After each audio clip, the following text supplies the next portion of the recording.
The paycheck is both a blessing and a curse. It's a reward for your effort, but it can also become a prison for your dreams. Most people never escape it. They work for 40 years, and at the end of it, they have experience, but not freedom. They have effort, but not equity.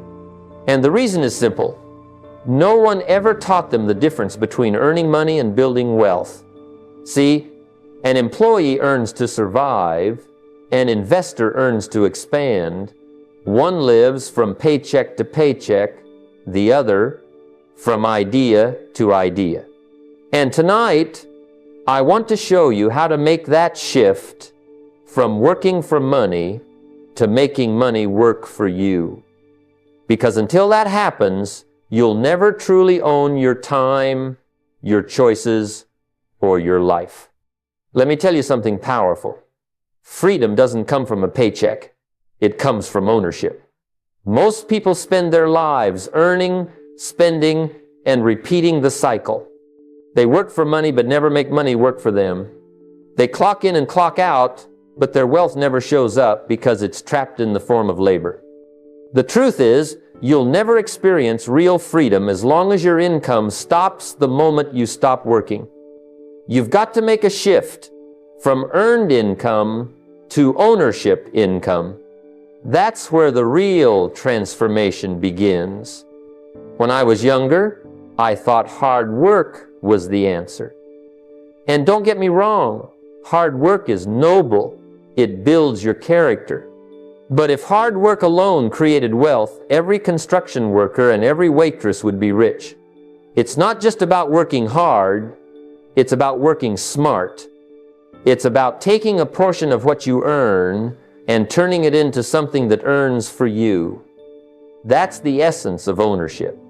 Every dollar you make should become an employee. It should go out, work for you, and come back with friends. You've got to make your paycheck a tool, not a trophy. Don't spend it all celebrating survival. Use it to create freedom. When I was a young man working for a living, I remember my mentor telling me, "Don't just make a living, make an investment." He said, "The day you start putting your money to work is the day your future starts working for you." So I took that advice. I began saving 20% of every dollar I made. Not much at first, but it built momentum. I wasn't buying cars. I was buying shares. I wasn't chasing status. I was building ownership. The first investment I ever made didn't make me rich, but it made me disciplined. And discipline compounds faster than money. You see, it's not just about buying assets. It's about becoming the kind of person who invests rather than consumes. Ownership is a mindset before it's a portfolio. You can't own wealth until you own the habits that create it. Start simple. Buy a few shares of a company you believe in. Invest in a small business you understand. Reinvest every dollar you make back into growth until your passive income begins to whisper, "You no longer have to work unless you choose to." That's the sound of freedom. Remember, the goal isn't to escape work, it's to gain the power to choose your work. Ownership gives you that choice. It lets you design your life instead of renting it. The day your money starts working harder than you do is the day you stop working for money. And when that happens, my friend, you've officially crossed the line from employee to investor, from surviving to thriving. There comes a moment in every person's life when they realize that money is not the goal, it's the byproduct. You see, most people spend their whole lives working for money, while a small group learns to work on money. The difference is night and day. The employee wakes up asking, "How much will I earn today?" The investor wakes up asking, "How much will I grow today?" One trades hours for survival, the other builds value for freedom. And that shift, that quiet but powerful shift, is what separates those who just make a living from those who design a life. When I first started, I was just like everyone else, working hard, counting hours, waiting for payday. But one day my mentor asked me a question that changed everything. He said, Do you want to work hard for money your whole life, or do you want your money to start working hard for you? That question hit me like lightning. I realized that while I was busy trying to earn more, the wealthy were busy trying to grow more. They didn't chase income, they built engines. They didn't ask, how do I get paid? They asked, how do I multiply what I already have? This is the shift you must make. Stop thinking like an earner and start thinking like a builder. You see, money is a servant, but only if you give it a job. If you don't direct it, it will disappear. Most people spend their energy working for a paycheck, then spend their paycheck on things that don't last. But the investor takes that same paycheck and gives it an assignment. Go out and bring me more. And the money obeys because it's being used with intention, not emotion.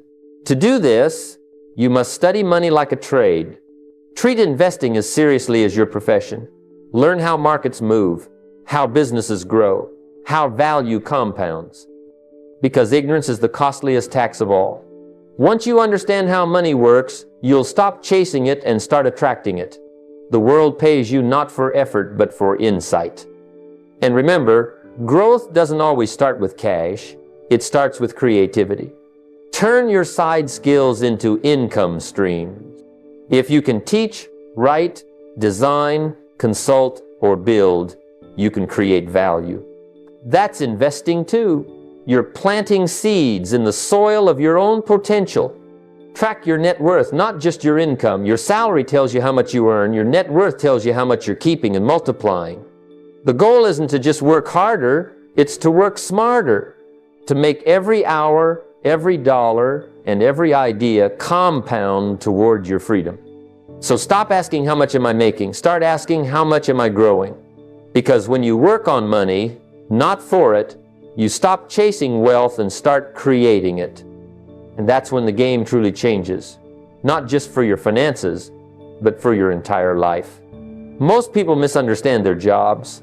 They think of them as cages, when in truth, they can be the very engines that set them free.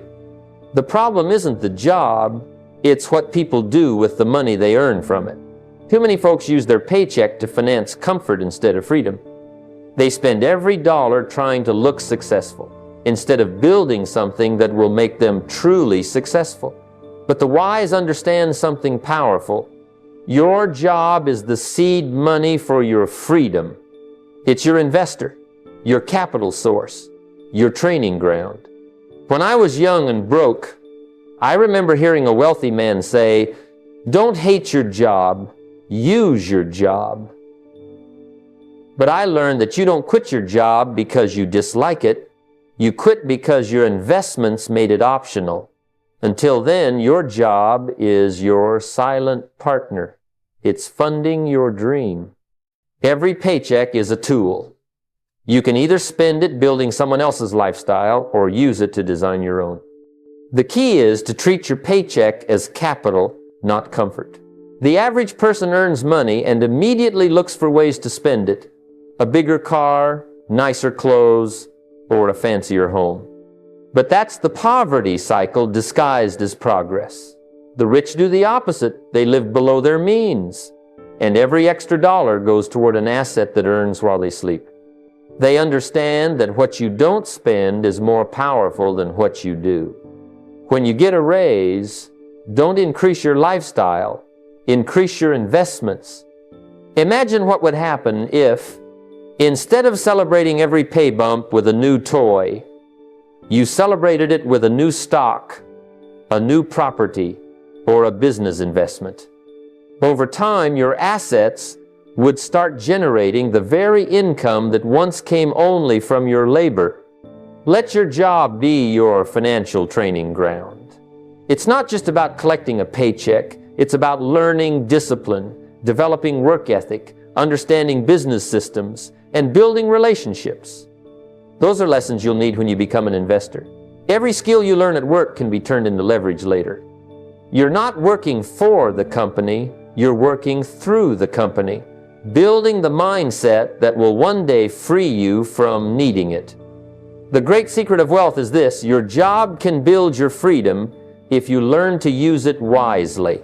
Live below your means, invest a surplus, and let compounding do the heavy lifting. Your paycheck may not make you rich, but what you do with it certainly can. So, the next time you go to work, don't resent your job, respect it.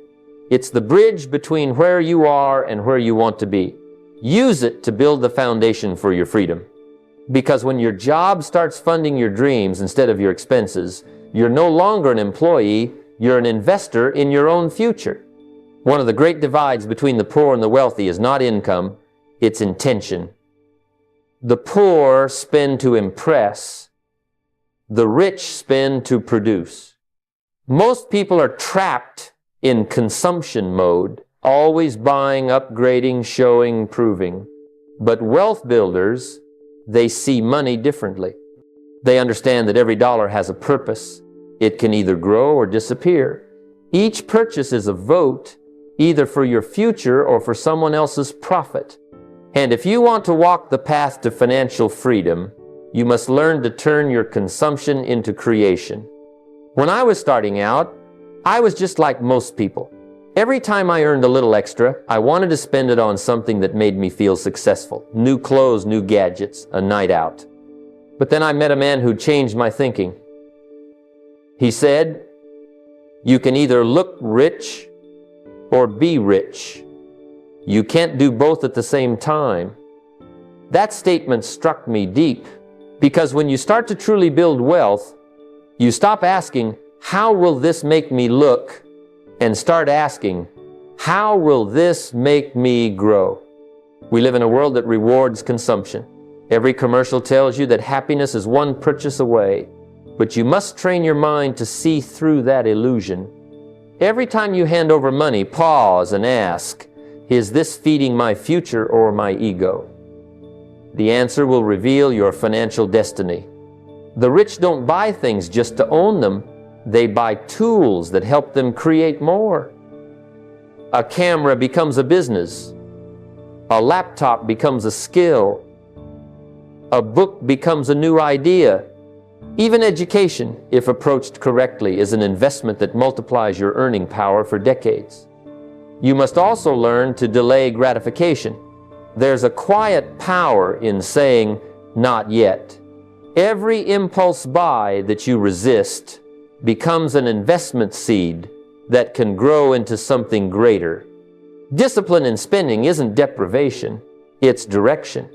It means you're choosing your freedom over fleeting pleasure. And once you feel the peace that comes from control, you'll never trade it for temporary satisfaction again.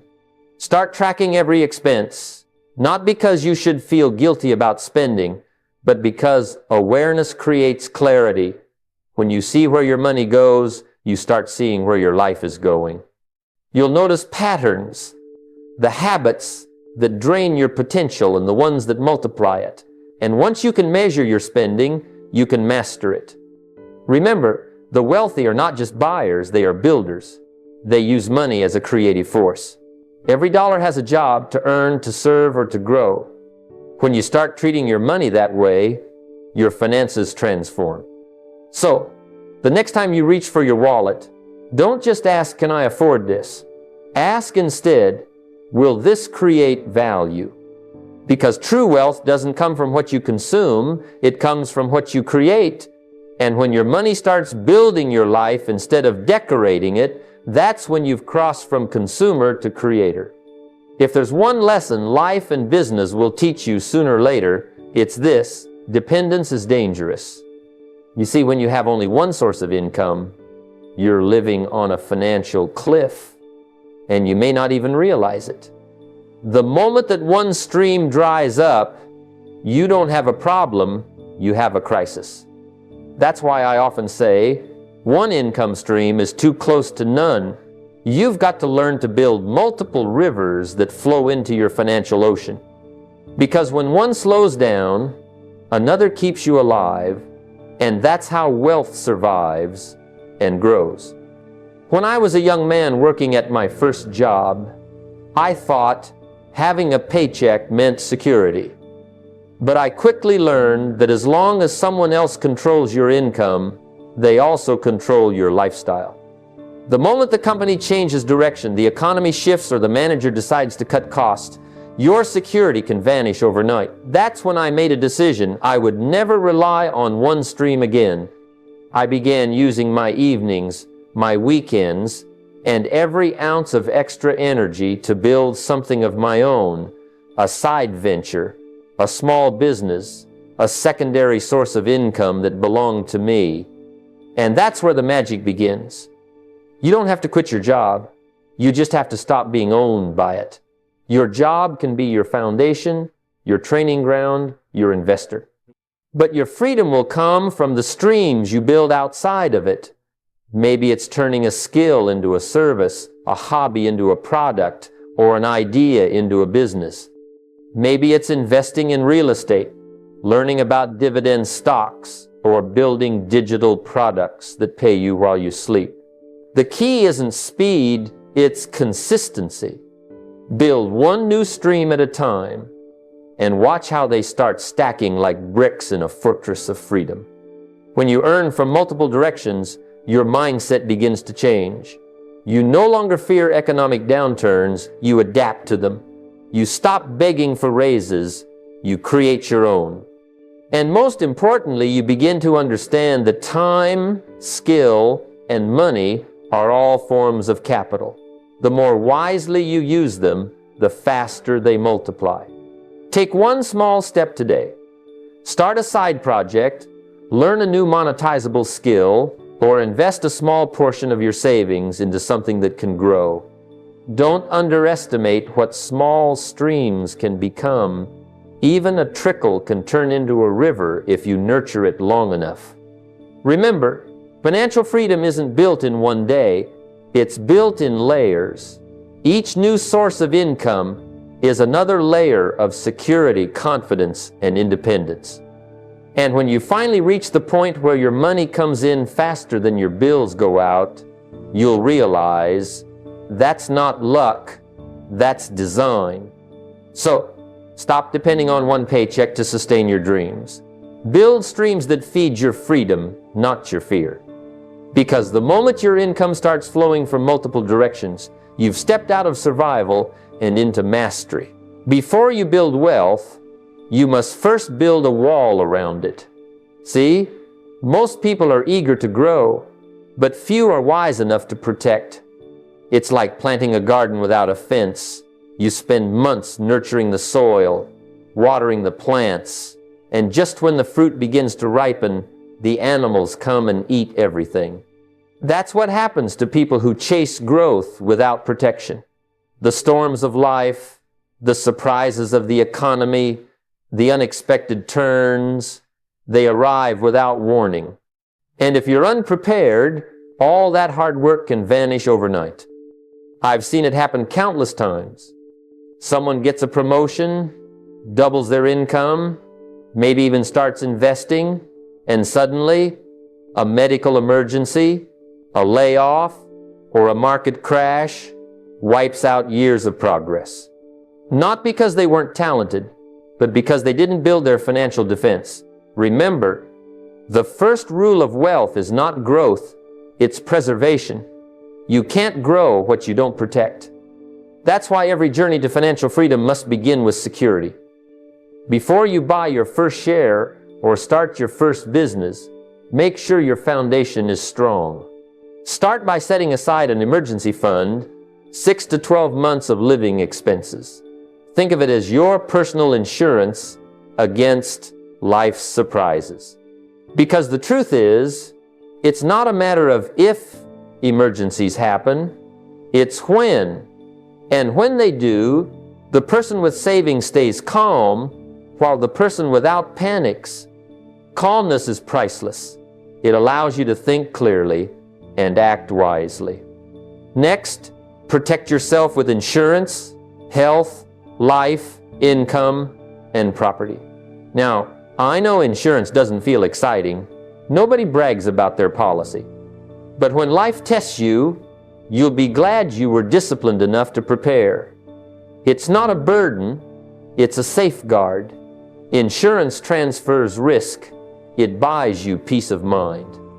And peace of mind, my friend, is part of true wealth. Then there's diversification, one of the greatest shields against uncertainty. Never bet everything on one idea, one company, or one market. Spread your assets across industries, sectors, and even types of investments. Let some money be liquid, some in long-term growth, some in tangible assets like real estate. That way, when one door closes, another stays open. Protection is not about fear, it's about wisdom. The wise builder doesn't ignore the storm, he strengthens the roof before it rains. And that's exactly what financial protection is. You don't wait for trouble to start building your defense, you build it while things are good, because when times are tough, it's already too late to prepare. So before you chase the next investment, the next big opportunity, or the next income stream, pause for a moment and ask yourself, if everything went wrong tomorrow, would I still be standing? If the answer is no, it's time to protect what you already have. Because here's the truth, growth is the reward, but protection is the requirement. And the person who masters both doesn't just build wealth, they build lasting wealth. One of the greatest misunderstandings about wealth is thinking it ends with you. It doesn't. True wealth isn't measured by how much you accumulate, but by how far your impact travels beyond your lifetime. Money is temporary, but legacy is eternal. You see, wealth isn't just about stacking dollars, it's about shaping destinies. It's about transforming what you've earned into something that continues to bless others long after you're gone. When I talk about wealth that outlives you, I'm not talking about inheritance, I'm talking about influence. I'm talking about teaching, giving, and guiding. Because when your money stops working for you, your principles should keep working through others. That's the ultimate return on investment, not interest, but influence. Now, let me tell you something. I've seen people who made millions, and yet their wealth died with them. Why? Because they built empires of money, not legacies of meaning. They worked hard, they succeeded, but they never taught anyone else how to carry it forward. And then I've seen others who had far less money, but far greater impact. Their wisdom, their example, their generosity, those things lived on. Wealth that outlives you begins the day you decide your success will not end with your name. Start by writing a legacy plan, not just a will, but a roadmap. How do you want your money to serve your family, your community, or the causes you care about? Don't leave it to chance. Be intentional. Decide today that your money will continue to work in the direction of your values. Next, teach your family financial principles. Not just the benefits of wealth, but the discipline behind it. Teach them about saving, investing, giving, and gratitude. Teach them that money is a servant, not a master. Because if you hand someone wealth without wisdom, you give them power without guidance, and that's a dangerous gift. But if you hand them wisdom, even without wealth, they'll build their own fortune and carry your principles forward. And once you've built enough to live comfortably, use the overflow to create opportunities for others. Maybe it's funding a scholarship, supporting young entrepreneurs, or mentoring someone who reminds you of your younger self. Remember, one conversation can change a life. You never know what spark you might ignite in someone else when you take the time to share what you've learned. There's a deep joy that comes when you realize your purpose isn't to hoard wealth, but to circulate it. Money moves best when it moves with meaning. It grows, not just in banks, but in people. Because when you help someone rise, you multiply your own success, you extend your story through theirs. So the question is, will your wealth stop with you, or will it outlive you? Will it vanish when you're gone, or will it echo through generations? Because when you build wealth that outlives you, you stop chasing success and you start building significance.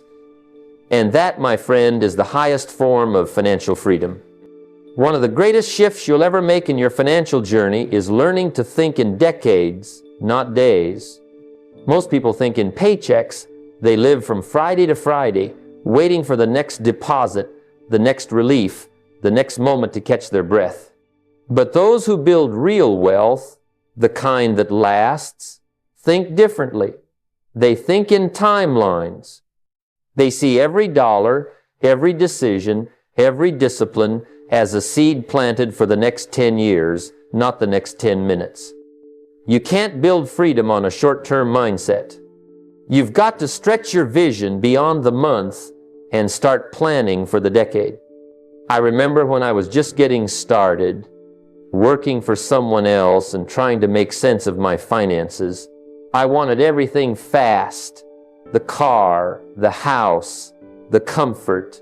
But life had to teach me patience.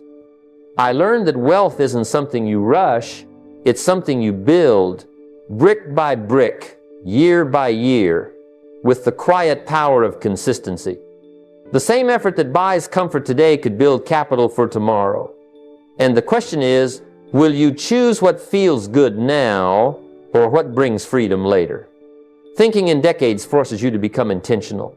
It makes you ask, where do I want to be 10 years from now? Not just financially, but mentally, emotionally, and spiritually. Because money alone won't give you peace, but progress, purpose, and a plan will. And when you can see far enough ahead, the noise of the present starts to fade. You stop worrying about temporary losses because you know your vision stretches beyond the horizon. Here's what I recommend. Sit down and write your 10-year wealth plan. Be detailed. Define what financial freedom means to you, not just in numbers, but in lifestyle. Do you want to travel? Build a business? Support your family without worry? Whatever it is, put it on paper, because the mind can't hit a target it can't see. Once it's written, break it down into steps. What must happen in 5 years, in 1 year, this month, and today. The plan doesn't have to be perfect, but it must be in motion. And then make peace with delay. The world will tempt you to trade your vision for instant gratification. New gadgets, luxury items, things that glitter but don't grow. But remember, every purchase today either adds to your comfort or compounds your freedom. Learn to delay short-term pleasure for long-term gain. Discipline now buys you options later. Revisit your plan every year. Life will change, markets shift, opportunities appear, seasons evolve. Adjust your sails, but don't abandon the ship. The wealthy aren't lucky, they're patient. They understand that compounding, whether in money, knowledge, or habits, only rewards those who give it time. So think beyond the moment. Don't just ask, what do I want this week? Ask, who do I want to become this decade? Because wealth isn't built in a hurry. It's built with vision, discipline, and the quiet wisdom of time. When you start thinking in decades, your choices change, your habits shift, and your life begins to align with the future you were meant to create. If you want to know the true secret of wealth, it's not intelligence, luck, or even opportunity, it's discipline. Discipline pays better interest than any bank, because without it, even great income leaks away. You can have talent, you can have knowledge, you can even have a high-paying job, but if you lack discipline, it all slips through your fingers. Wealth doesn't come to those who earn the most. It comes to those who manage the best. And management starts with discipline, the daily, deliberate, often invisible habits that separate dreamers from doers. I remember a time early in my career when I was making more money than I'd ever seen before. And do you know what happened? I lost it just as quickly as it came. Why? Because I had the wrong habits. I spent first, saved later, if there was anything left. I thought my problem was income, but it wasn't. It was discipline. You don't fix poor discipline with more money. You fix it with better habits. The moment I learned that, everything changed. I started saving before I spent. I started tracking every dollar. I started treating discipline like it was my greatest asset, because it was. You see, discipline isn't punishment, it's preparation. It's the quiet builder of freedom. Every time you choose to save rather than spend, you're buying back your future. Every time you invest instead of consume, you're building your independence brick by brick. The man or woman who masters discipline masters destiny. Because while motivation fades, discipline remains. Motivation is an emotion, discipline is a decision. And decisions, when repeated, create results that can't be ignored. Here's the truth, money doesn't respect emotions, it respects consistency. That's why you must automate your habits, set your systems so they protect you from yourself. Automate savings, automate investments, automate debt payments. When you remove choice from discipline, you remove temptation from failure, make your good habits harder to break than your bad ones. That's what the wealthy do, not because they're better, but because they've built systems that keep them aligned when life gets messy. And don't just measure effort, measure consistency. Anyone can work hard for a day, or a week, or even a month, but can you stay consistent for a year? For 10? That's the real question. Wealth doesn't come from doing extraordinary things once in a while. It comes from doing ordinary things extraordinarily well every day. Save before you spend, invest before you reward, learn before you earn. Do that long enough, and your life will transform in ways that will astonish you. Finally, learn to reward yourself, not for working hard, but for working right. When you hit a savings goal, when you stay consistent for months, when you resist unnecessary spending, celebrate that. You're reinforcing the right habits. You're building the muscle that makes wealth automatic. So, let discipline be your currency. Because the discipline will always outlast the talented, outgrow the lucky, and outperform the impulsive. Discipline is the quiet seed that grows into financial freedom. And the sooner you plant it, the sooner your life begins to compound. If there's one truth I learned on my journey from being broke to becoming free, it's this: wealth never travels alone. Every fortune you see, every great success story you admire, has relationships behind it. Mentors, partners, allies, advisors, friends who believed before the world did. You can stack your portfolio with stocks, real estate, and businesses, but if you ignore the power of people, you'll always hit a ceiling. Because wealth isn't just what you know or what you have, it's who you grow with. When I was young, I thought success was a solo race. I believed that if I just worked harder, longer, and smarter, I'd make it. But I was wrong. Hard work matters. Of course it does. But it can only take you so far. The truth is, one good conversation can change the direction of your entire life. One introduction can open a door that 10 years of labor never could. I remember meeting a man who would later become my mentor. He wasn't richer than I was at the time, but he was wiser. He helped me see money, business, and life through a different lens. That shift didn't just change my income, it changed my identity. You see, money moves through people. Every dollar earned, every opportunity created flows through a relationship. So if you want to grow your wealth, don't just collect investments. Collect people of vision. Attend events not to impress, but to connect.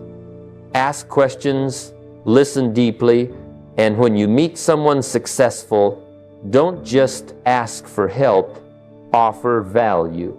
Because value attracts value. If you walk into a room only thinking of what you can get, you'll leave empty-handed.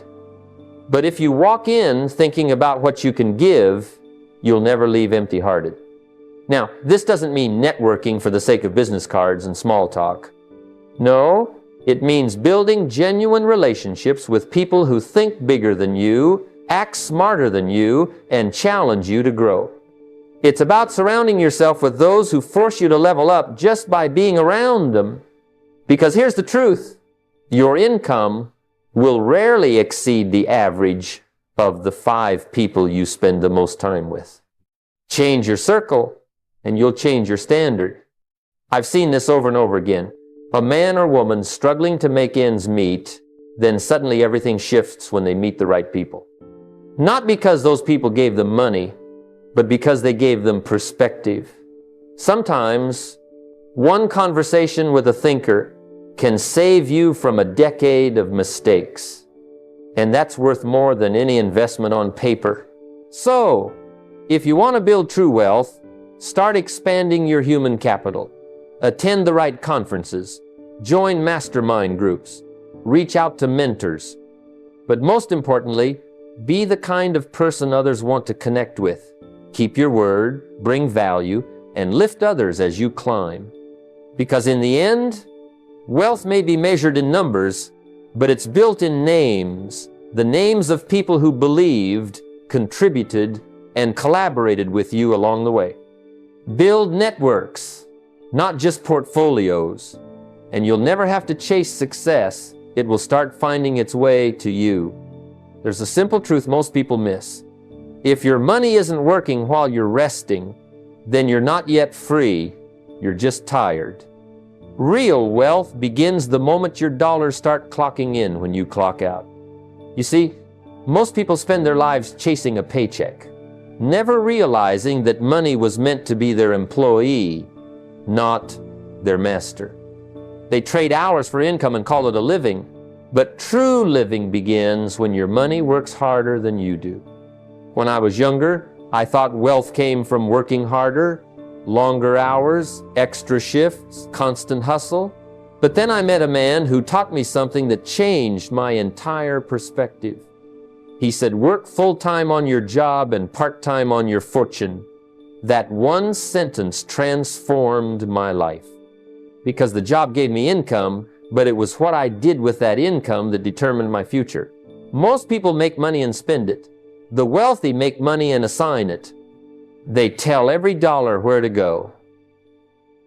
Your goal is to build a financial system that earns while you sleep. That's how freedom is built, not by effort alone, but by leverage. You set up automatic investments, stocks, index funds, real estate trusts, or even a business that runs on systems instead of your sweat. When you automate discipline, you remove emotion from the equation. You no longer rely on willpower to save or invest. It happens automatically. And that's how wealth compounds, quietly, consistently, while you live your life. I started small, a few dollars each month, reinvested into a fund that grew slowly but surely. I didn't touch it, I didn't panic when markets dipped, and I didn't celebrate too early when it rose. Over time, those small seeds became a garden that produced income on its own. That's the magic of time and consistency. Two of the most powerful allies you'll ever have. Most people underestimate what small habits can do over a decade because they overestimate what they can do in a week. But wealth is patient. It rewards those who respect time. And let me tell you something. Nothing feels quite like waking up in the morning knowing that while you slept, your money earned rent, your stocks paid dividends, or your business sold a product. That's the moment you realize the shift. You're no longer working for money, you're working with money. And that partnership, when managed wisely, creates a kind of peace no paycheck can buy. So, start today. Set up an automatic transfer to your investment account. Reinvest every dividend. Don't spend your seeds. Build systems, digital, business, or financial, that can operate without your daily presence. Because if your money can't move without you, you'll always be chasing it. But when it works while you rest, you'll finally understand what freedom really feels like. Not the absence of work, but the presence of choice. Let me tell you something that most people never understand until it's too late. Money doesn't stay where it's not respected. It's like a guest who only visits where it's treated with care. If you don't pay attention to where your money goes, it will quietly leave you for someone who does. I learned that lesson early in life when I was making just enough to get by. Yet somehow, every month ended the same. Empty pockets and good intentions. It wasn't until I started tracking every dollar that my financial life began to change.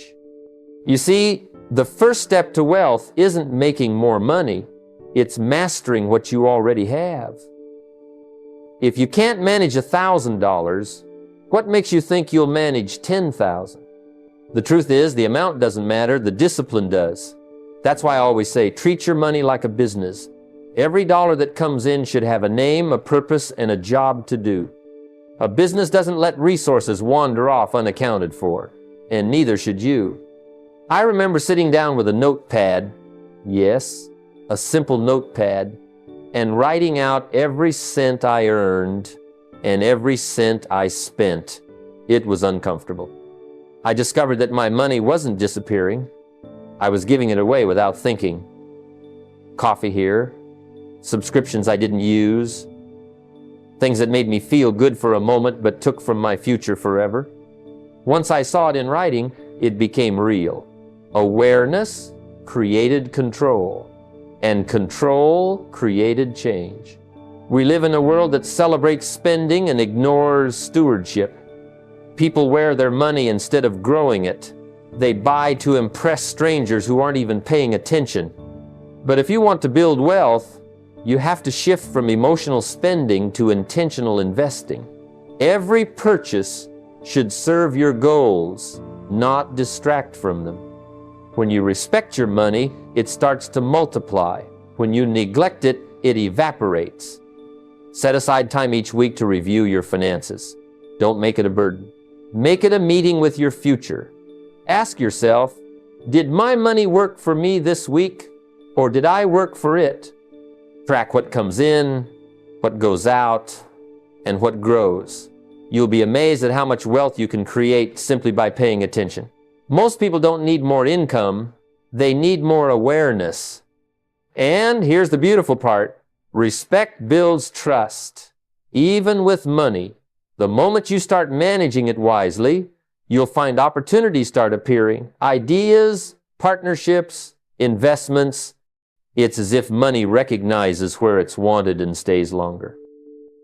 So, track every dollar, give it purpose, give it direction. Because the goal isn't just to make money, it's to master it. And once you do, it will begin working for you, loyally and abundantly, for the rest of your life. Let me share something that took me years to truly understand. Gratitude is not the opposite of ambition, it's the foundation of it. Some people think that being content means losing your drive, but that's not true. Contentment doesn't mean complacency. It means having peace in the process while you reach for more. Wealth without gratitude turns into greed, and greed is a hunger that never ends. It devours joy, corrodes relationships, and blinds you to the blessings already around you. Gratitude, on the other hand, keeps your ambition pure. It reminds you that every step forward is a privilege, not an entitlement. I've met people with very little who radiate joy because they see abundance in what they already have. And I've met millionaires who are miserable because no amount ever feels like enough. The difference isn't in their bank accounts, it's in their mindset. Gratitude changes how you see your progress. When you're thankful, every small win feels like a victory. When you're ungrateful, even big wins feel like disappointments. So the first step toward true wealth is learning to say, I'm grateful for what I have, but I'm not done growing yet. That's balance. That's maturity. That's the mindset of lasting success. There was a time in my life when I was chasing money so fast that I forgot why I was chasing it. I was so focused on what I didn't have that I couldn't enjoy what I did. And one day I realized, what's the point of climbing the ladder if you forget to enjoy the view on the way up? So I started a small practice. Every night before bed, I'd write down 3 things I was grateful for. Sometimes it was a lesson learned, sometimes it was a check that cleared, and sometimes it was simply the strength to keep going. Over time, something magical happened. The more I appreciated, the more I received. That's not a coincidence, that's a principle. Gratitude opens your eyes to opportunity. When you live in appreciation, you start noticing ways to multiply your blessings instead of complaining about what's missing. And when you combine gratitude with giving, you unlock a different level of wealth altogether, because generosity is the proof of true abundance. The poor say, "When I have more, I'll give." The rich say, "Because I give, I have more." It's a reversal of thinking that only the wise understand. So, don't let your ambition outgrow your gratitude. Let gratitude guide your goals and guard your heart. Celebrate progress, not just milestones. Be thankful for every step, every dollar, every lesson. Because when you live with gratitude, you don't just attract wealth, you attract peace, joy, and fulfillment. And that's the kind of prosperity that no market, no economy, and no setback can ever take away. As we come to a close, I want you to remember, financial freedom is not a finish line. It's a transformation. It's not about having more, it's about becoming more. The goal isn't to escape work, but to evolve your relationship with it, to move from laborer to creator, from spender to investor, from survival to significance. You have everything you need right now to begin. The question is not can I, but will I? Start where you are with what you have. Your job can be the seed, your habits the soil, your discipline the water. And if you stay consistent, time will bring the harvest. Don't wait for the perfect moment. There isn't one. The perfect time is when you decide that your future deserves your focus. So tonight, take one small step. Open that investment account, write that plan, study that book, call that mentor, but start. Because every dream of wealth begins the same way, with a single act of courage, a decision to take ownership of your life. The secret path to financial freedom isn't hidden, it's built, one wise decision at a time. Your move starts now.